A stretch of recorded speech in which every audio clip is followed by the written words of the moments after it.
So these are clips from days 2 and 3 that Franklin was with us. You can see I'm in the room. I just have his leash in my hand. The goal of these days is to get him to tolerate frustration a little bit more, as well as making it so that his initial default when he feels frustrated is not biting. My additional goal is, if he does feel so inspired to bite, to decrease the intensity of his bitings. So right now the biting is very intense. If he does snap, you can see this is already significant improvement over yesterday, because he's found out that when he bites, the pressure doesn't go away. So he bit. The petting continues. Good.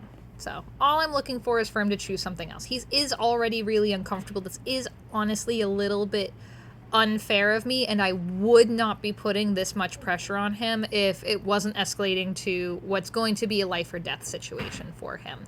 There is a very real possibility of a dog who bites this frequently and with this intensity to get euthanized.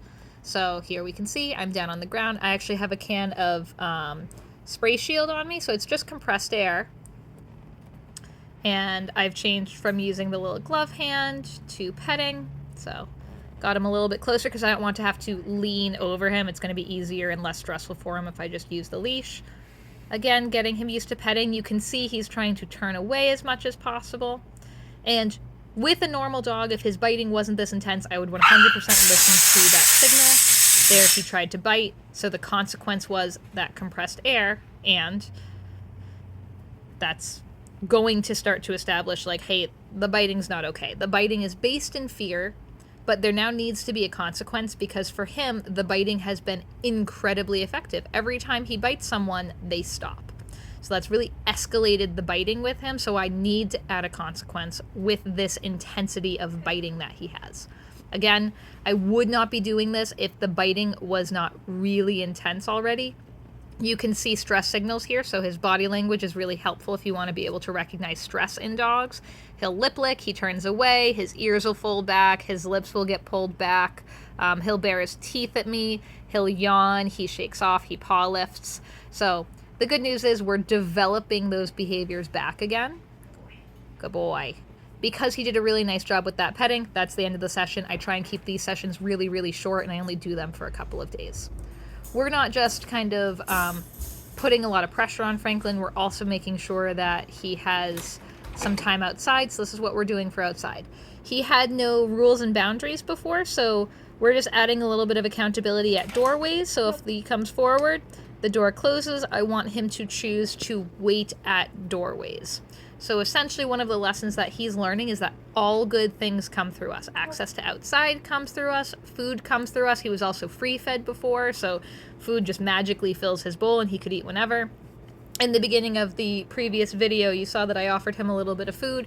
He wasn't ready to take it. He was too stressed, which is totally fine. I'm not going to insist that he eats. Just meant that I wasn't really using food for that session when normally I would like to. So there we go. We see that he's stressed. He shook off. He's trying to figure out what the rule is. Why does this door keep closing on me? When he settles down enough and he looks at me, that's when we are able to go through the door. So just door manners is a really helpful skill for dogs. Yes. Good boy. So I release him, I say break, and he's able to go. We have the same rule for going out this door as well. So adds a nice little bit of accountability. It's not about who's alpha. I don't care who goes out the door first. I am just looking for some good boy, for some control at the door. Franklin. So that he's not rushing out. It's also a big safety thing for me. Sit. Very nice. No. So we can see a little bit of patience. I had a little bit of tension on the leash just to make sure that he's waiting. Ideally, I don't want to just be holding him back by using the leash, but I'm okay with doing that, at least temporarily, adding a little bit of leash tension and then removing it. This is our little bug screen. He's not 100% sure what to do with it yet, so I just add a little bit of leash tension and show him that it's okay.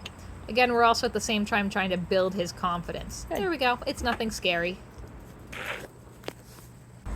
And here Franklin is enjoying some time outside. So he does have really nice body language outside. He likes being out here. This is a nice little extra reward for after we finish our training sessions, which I know are a little bit more stressful for him.